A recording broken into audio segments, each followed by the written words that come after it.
This is David Hamilton, and you're listening to the Fulham Focus podcast.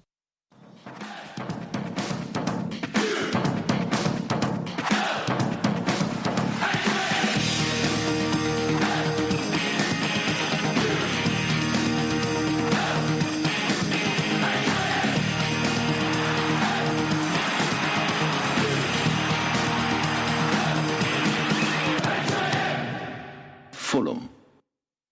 Hello, welcome to the Fulham Focus podcast. My name's Matt Boisclair, and it's another big week for Fulham Football Club this week. New contracts for Dannyboi, Joe Bryan and Josh Onomah have helped us to bury the disappointment of opening day defeat. Plus, we've just got through to the next round of the Carabao Cup after seeing off Ipswich this evening.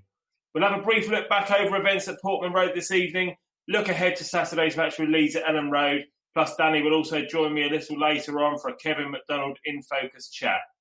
Your pod team tonight, firstly, is Maxime Lemarchand's biggest fan. You can never have too much of a good thing, particularly when this boy is on the pod 2 shows in a row. It's Morgan Calton. Hello, mate. Evening.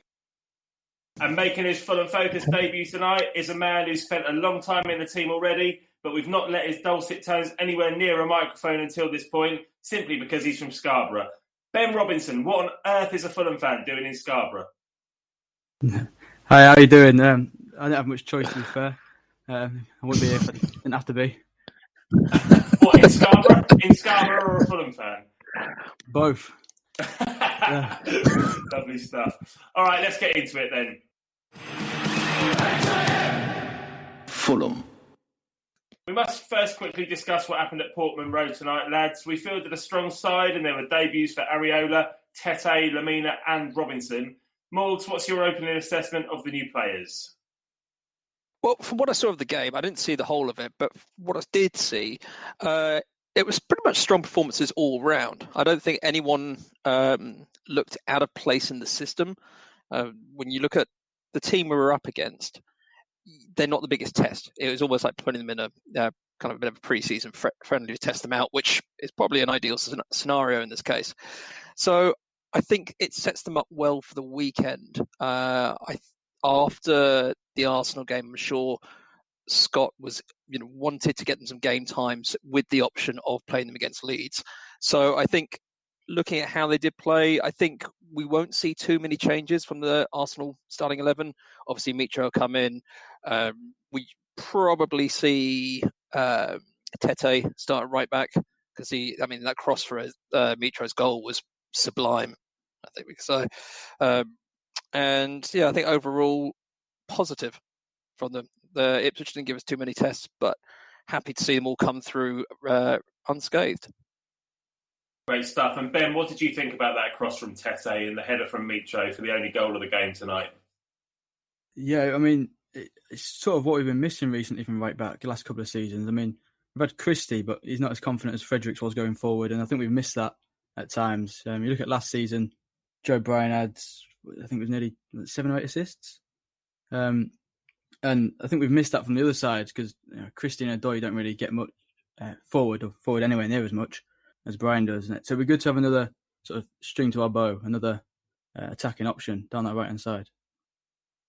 Yeah, it definitely looks quite tasty. And I probably would have said that Tete was man of the match tonight. It was a decent performance. Areola didn't have a great deal to do, but what he did confidently and looked quite assured. And I thought Anthony Robinson looked good as well. And I think he'll provide good competition for Joe Bryan all season. So, all in all, a positive evening. Let's move on to Saturday then and talk about the big game at Elland Road. Marcelo Bielsa has attracted headlines ever since he came to England as Leeds manager. He discovered Mauricio Pochettino as a player and mentored Pep Guardiola, the manager. But I think he's something of a pantomime villain given his antics since he arrived in the country, particularly the whole Spygate thing. That being said, he allowed Villa to equalise after Leeds controversially took the leads against them the season before last. Morgs, are you a fan of Bielsa? I personally think we'd love him if he was Fulham manager. Yeah, I think he's definitely one of those managers that you love when he's your boss.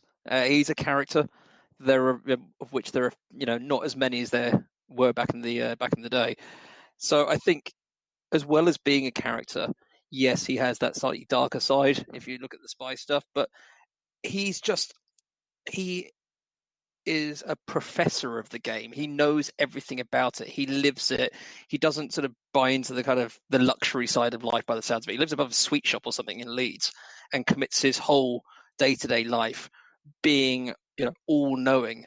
He's the omnipotent manager of Leeds, and he's. I think to have someone who is that committed to learning about your opponents, learning about your team, it's a great asset for Leeds, and you probably won't find another manager like that available, to come in.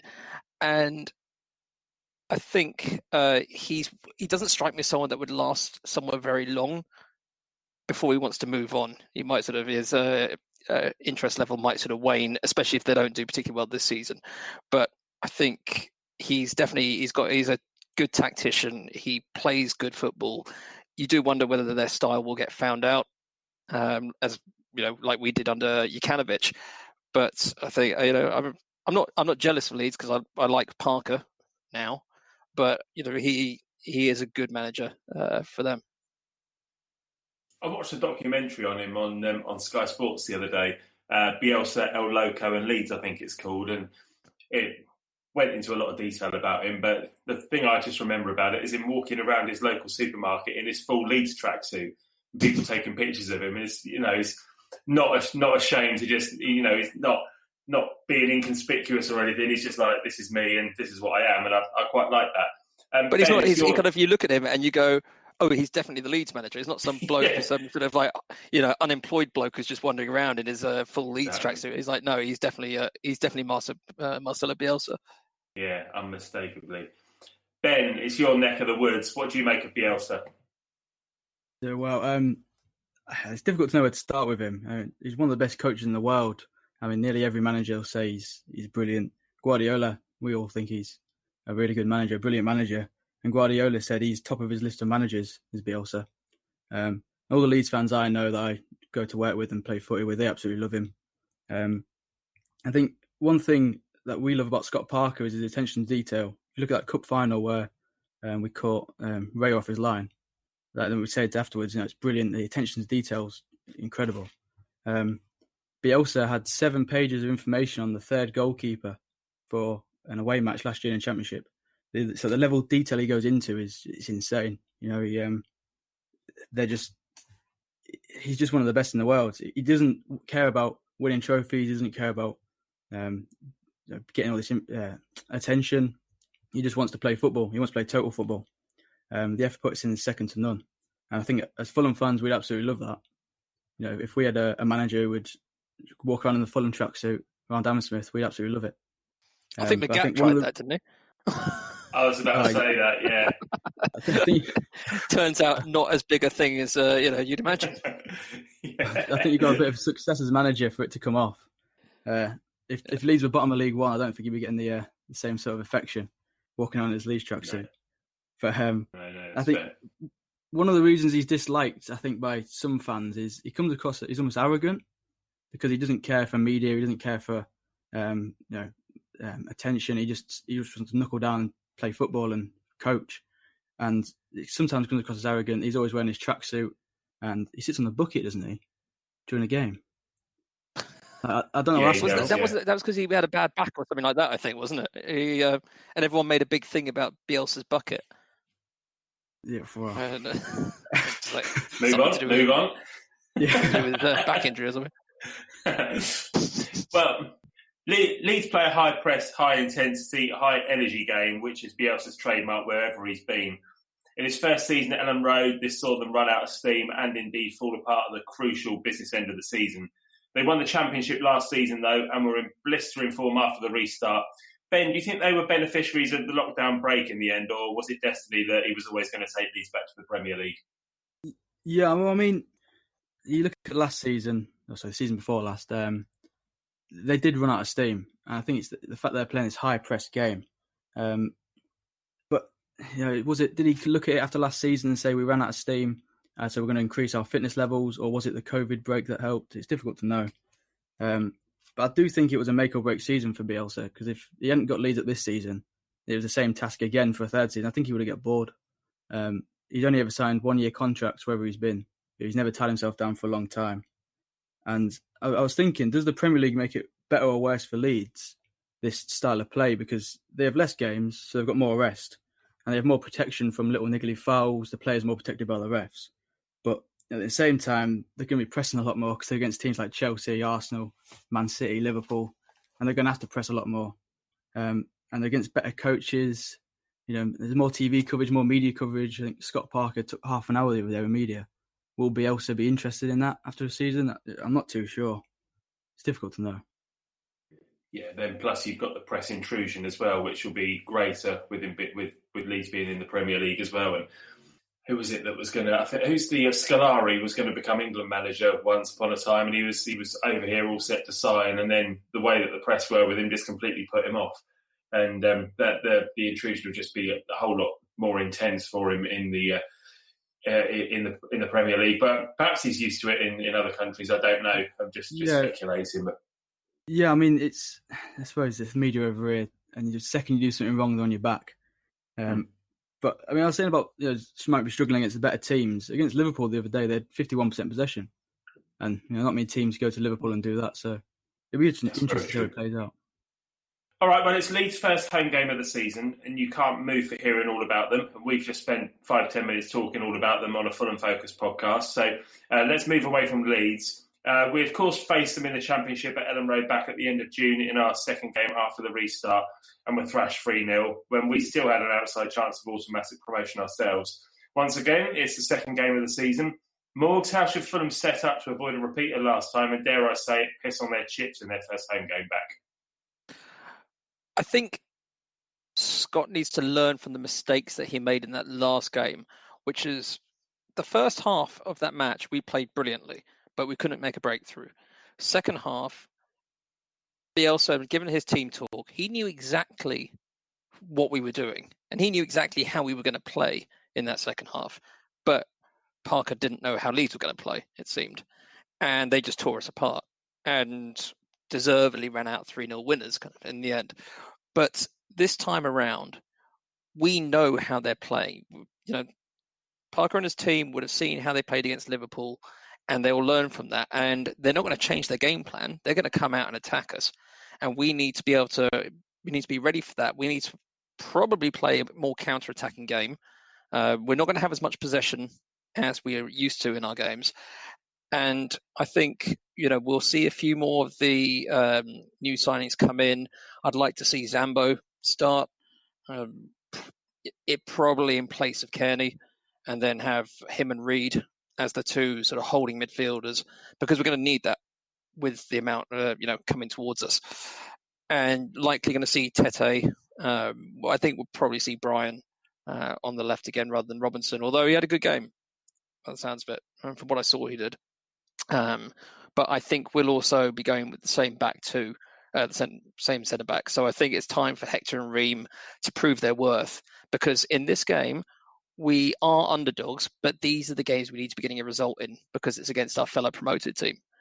And so from this, we can put the Arsenal game to bed, but we need to come out in this game with a lot of confidence. We've come off the back of a win, albeit against a League One team, and we need to make sure that we give ourselves a good, a good foothold in the game, and we need to give ourselves a good, give a good showing to show everyone else in the league that we're not going to be pushovers in this season, because that's from reading every report that I've seen. Everyone's just expected us to go down with 37 games left of the season. So I think it's up to the players now to put last week to bed and show, the media, show the fans, show everyone that we're up for this fight. And, getting a result at Leeds isn't going to be no mean feat. And I think we have the ability to do it. We just need to go out and play our game plan. I think for me, creating opportunities is going to be a real struggle this season. But watching the way Kenny Tete played today and put the ball into the box 2 or 3 times, and with Mitro lurking, I think that's going to be key to the way we play, and Joe Bryan as well. And I just wonder whether there's going to be a place for both Bryan and Anthony Robinson in the team at times this season. Maybe Robinson at left back and then Bryan a bit further forward.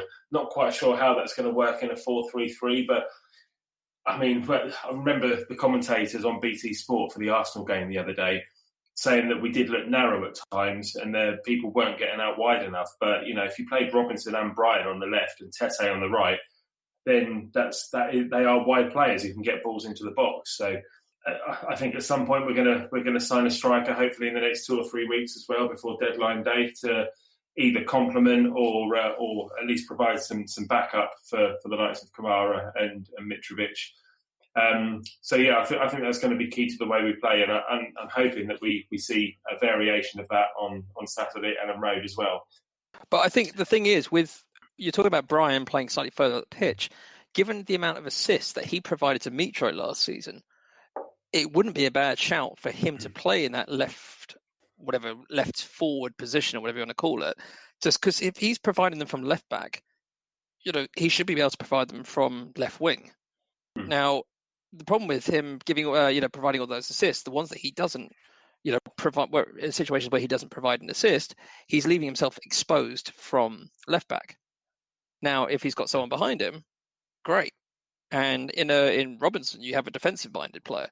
So, it would not be a bad shout to have him there, because all our other wingers, despite the fact we seem to have all the wingers, don't seem to be coming up with the assists. And we don't want to be relying on Tete and Bryan, our two fullbacks, to be providing all the assists when our, further forward wingers should be providing them themselves. Yeah, that's a fair point. Also tonight, Joe Bryan came on for Tete and played right back for the last 10 minutes, which was a most bizarre decision, which I wasn't expecting. But as soon as Joe Bryan came on, we were all saying, well, where's he playing then? And, it was a straight swap, right back. So very strange. Ben, what about you, mate? Anything you've got to add on how we might line up to beat Leeds at the weekend? Well, I think, like Morgan said, it's going to be hard. Going away to Leeds is not going to be easy on a good day. But in the Premier League, you're just being battered by Arsenal your first game back. I think it's going to be a tough one. But it's a chance for Parker to prove that he's got the chance, also got the ability to manage in the Premier League against these good teams. And he's got to show we've got a plan B. We can't always go with the same 4-3-3 straight setup. We've got to have another option, especially against good teams away from home in the Premier League, and against teams like Chelsea, Arsenal, Liverpool. We're going to have to prove we can play differently. And we can't just turn up in our usual style, because teams will figure us out very quickly. And I think we're going to have to be careful about VAR, because last time we were there, Mitro should have been sent off.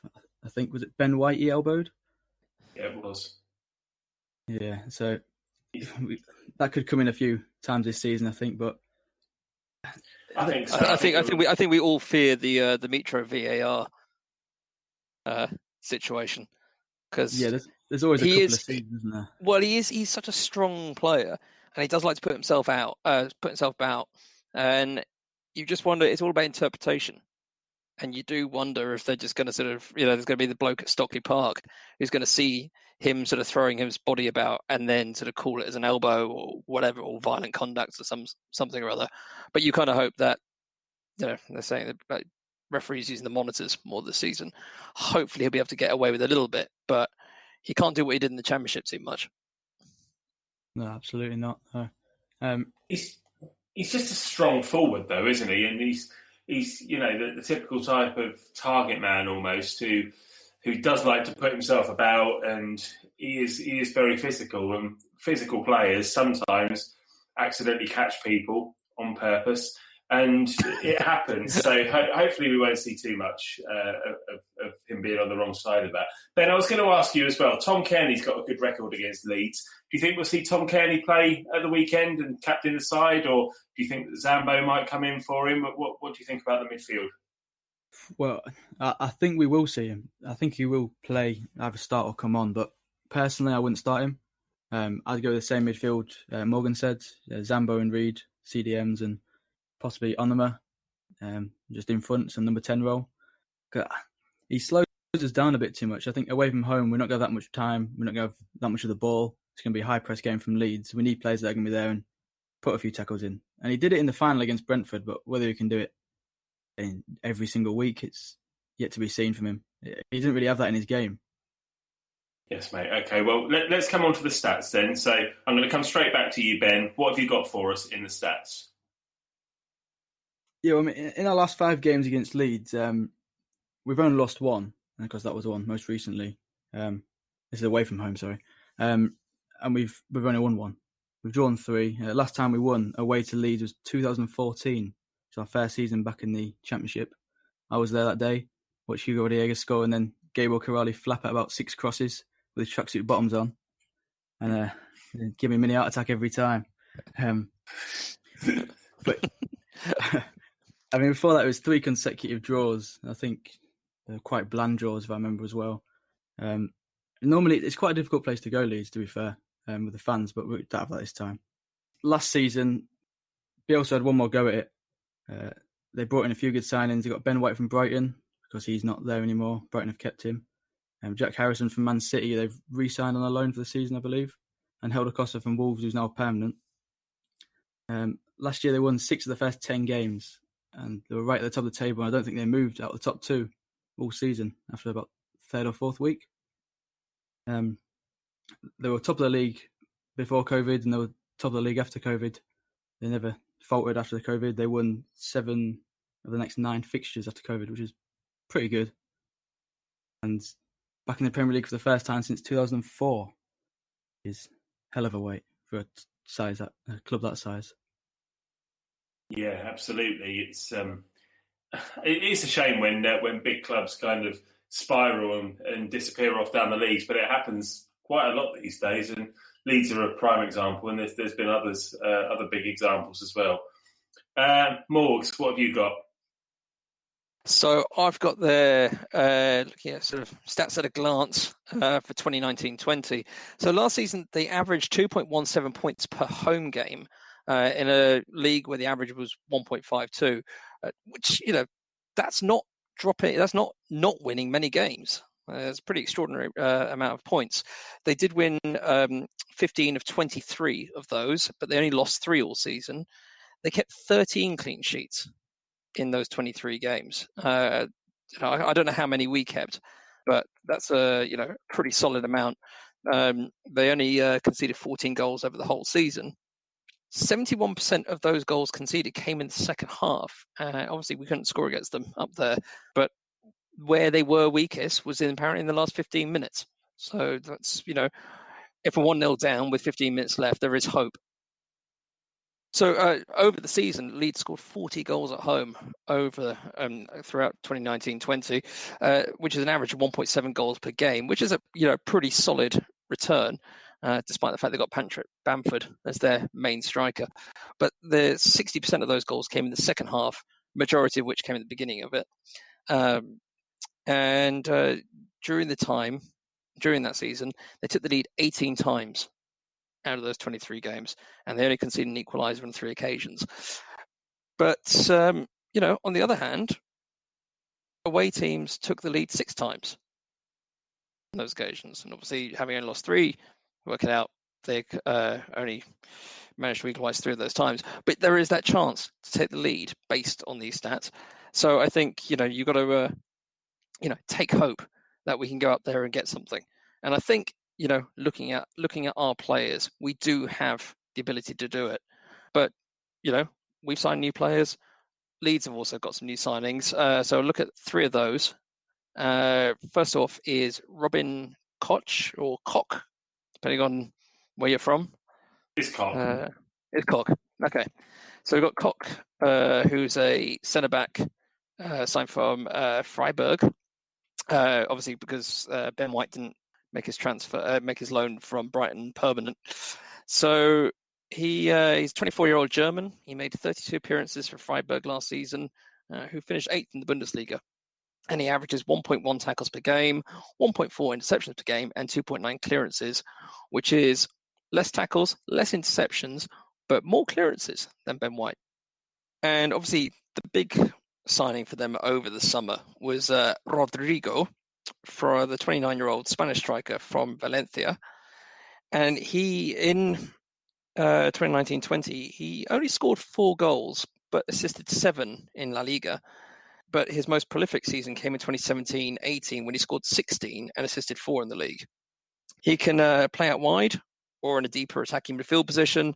He is a classic Bielsa-type striker who helps create chances for other attacking players, which, as a striker, in this league, depending on what formation you're playing, is an incredibly valuable asset to have. He did actually have a season in the Premier League back in 2010-11 where he scored 1 goal for Bolton Wanderers. And so far this season, he has 1 assist, albeit for Liverpool, when he gave away a penalty, and Salah scored.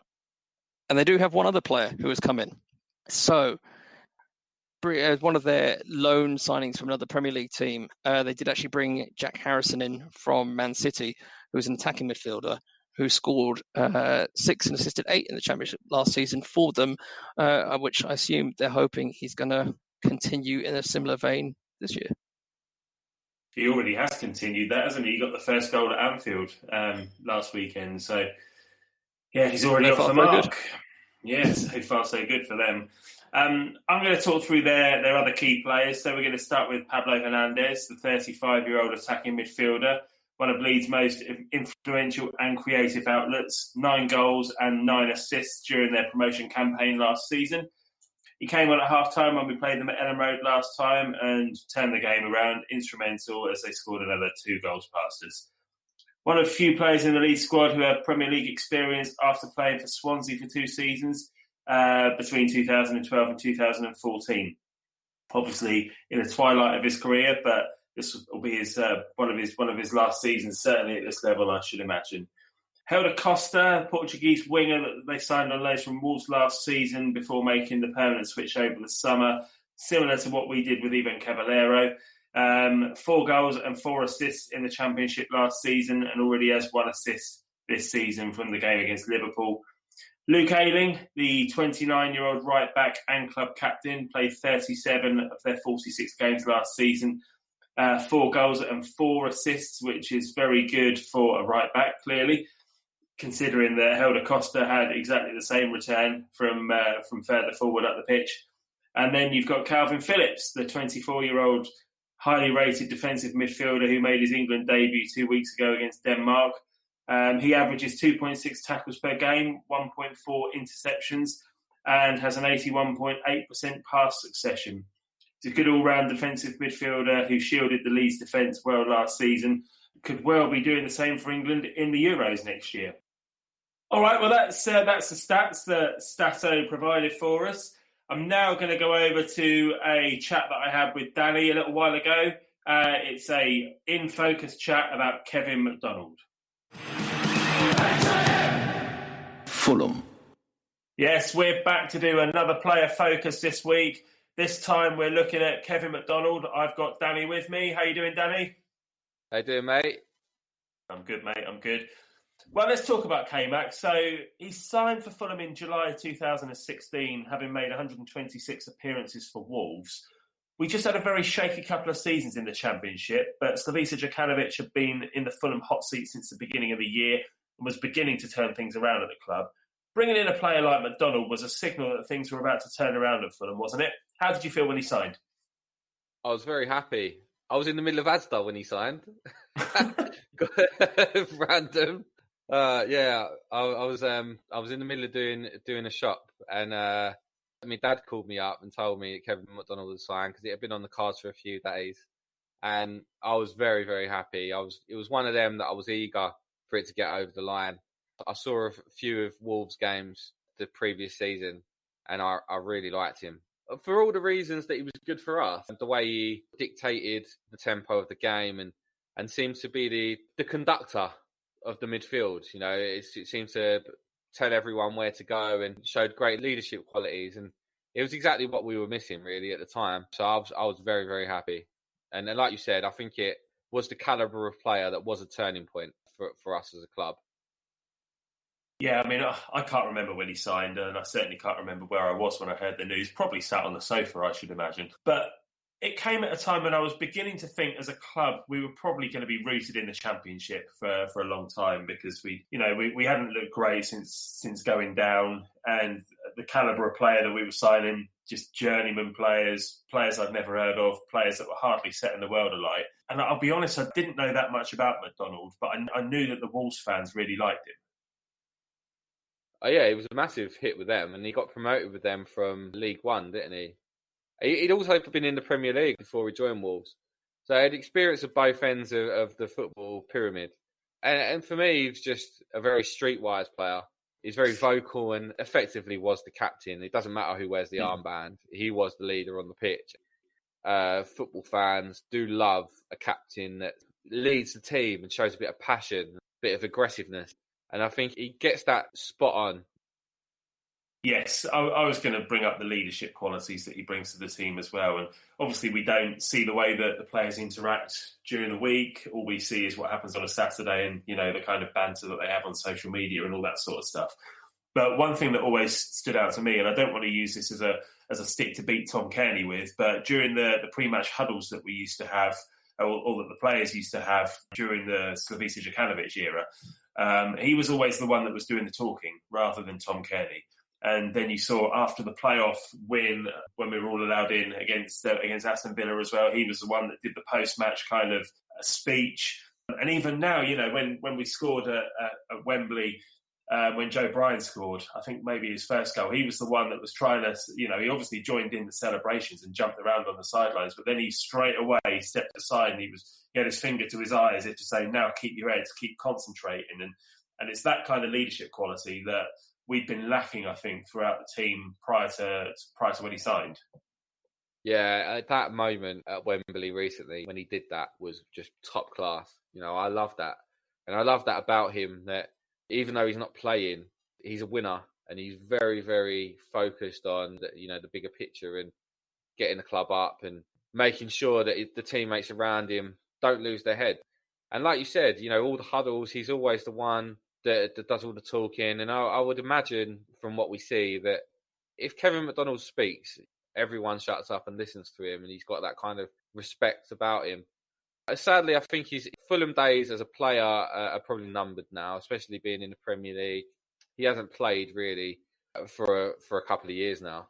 He didn't play much in the Premier League season. He didn't play much last season either. So we probably won't see much of him on the pitch. I just hope that whenever his career finishes that he comes back, because people like that are just priceless. I don't know if anybody's actually asked him whether he wants to be a coach, but it just seems to be the natural next step for him, doesn't it? Yeah, it just feels that that's what they're grooming him into, that he's slowly winding down his playing career and he's more like part of the backroom staff now. I wouldn't be surprised next season if he's on the bench, even if he's not in the squad, just so he's there for the other qualities he brings. And I mean, he obviously would have played with Parker as well, wouldn't he?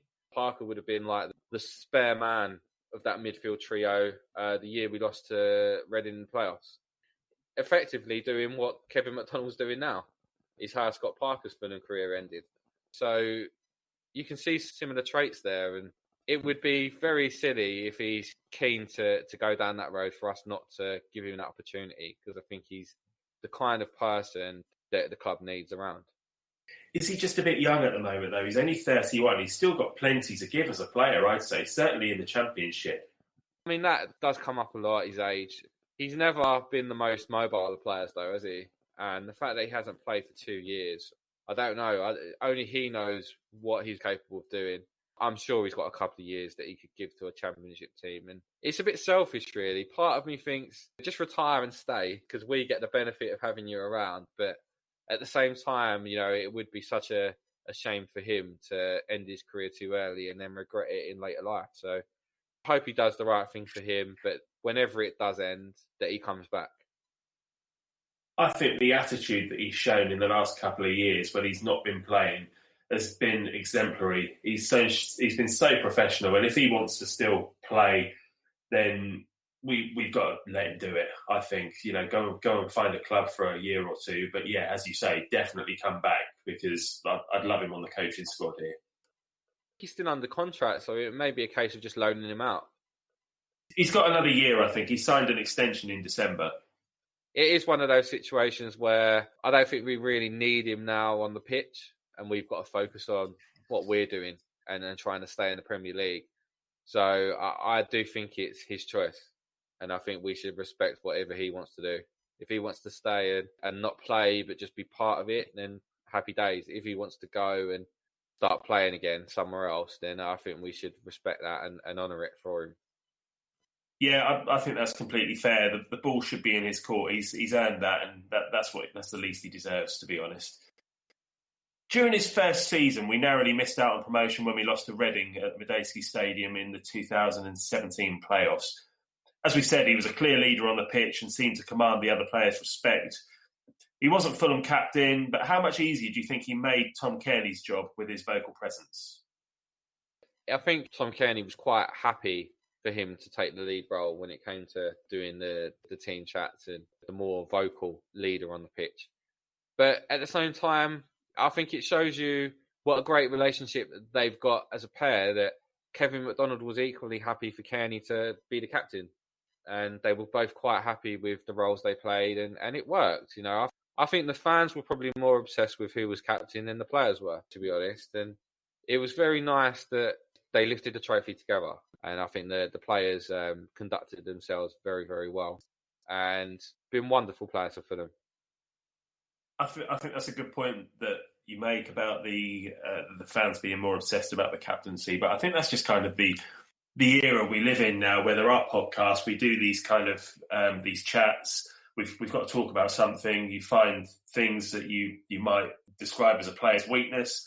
Kearney's weakness as a captain is obviously how vocal he is or isn't, or seems to be. And that's the sort of thing that fans pick up on.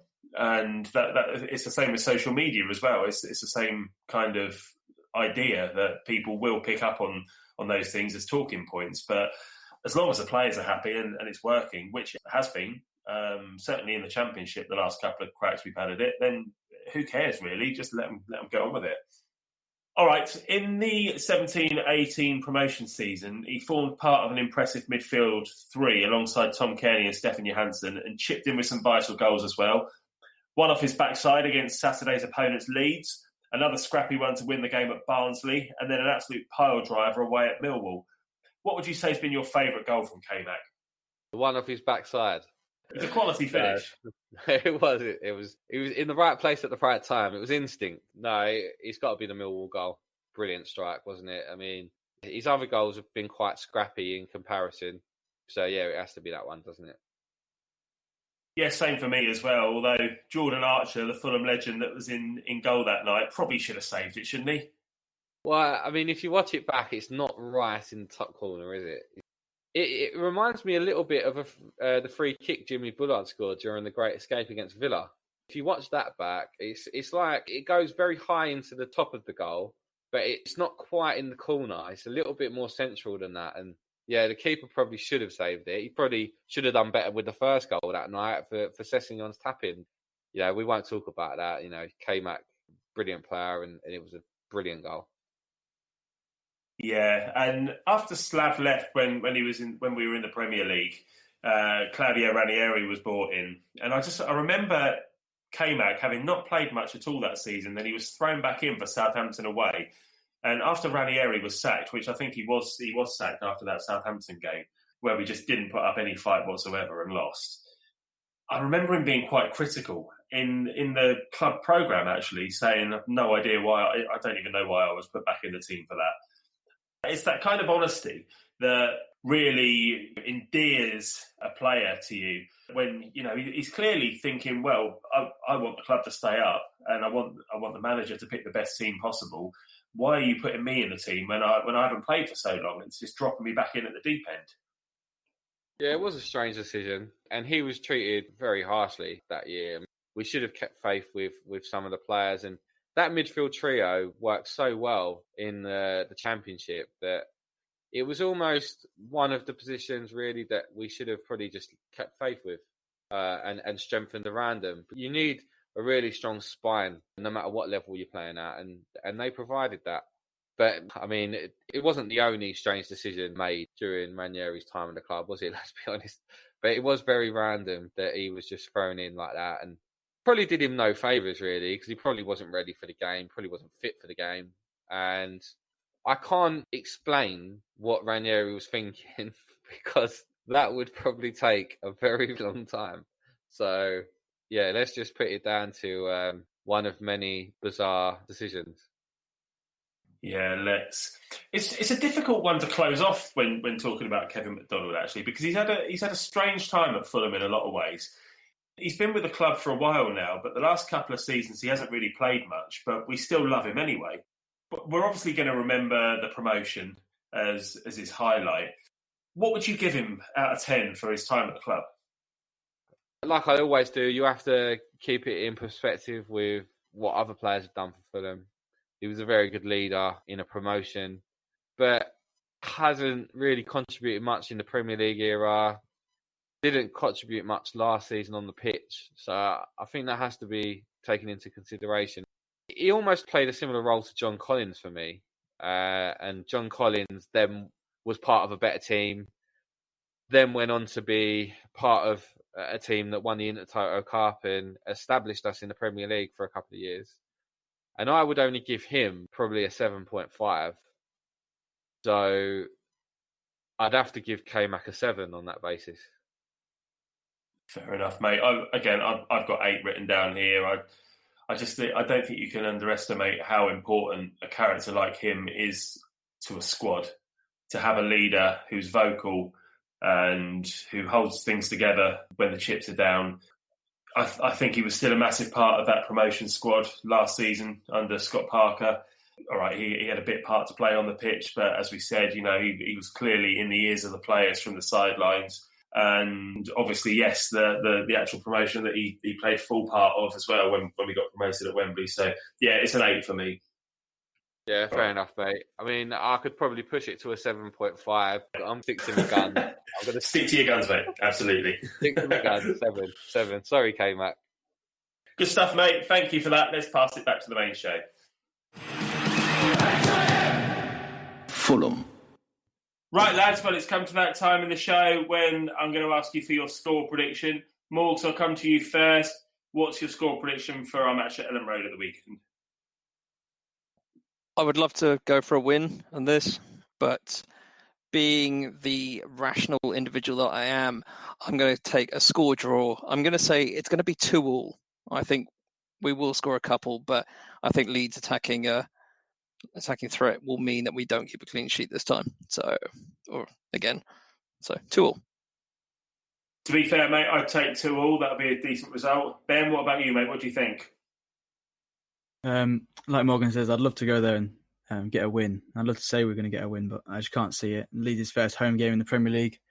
They didn't concede many last season. 13 clean sheets to our 10 in the league at home last season. I think we'll get a goal though, so I'm going to go with 1-1. Bit of positivity. All right, well, seeing as you two have both gone for draws, I'm going to go for a win. I'm going to say we're going to win 1-0. And I reckon it'll be Anguissa from 35 yards. And that is really optimistic. And I'll add the caveat that every time I've made a prediction on this show, it's never come off. So much like an Anguissa 30-yard shot, I imagine. Yeah, I should imagine so. All right, well, that's it from us this time. J-Mac will be back in the driving seat for your Leeds Reaction Pod, which will be out first thing on Monday morning. For now, though, thanks to Morgs and to Ben for joining me and to you all for listening at home, and speak to you soon. Cheers.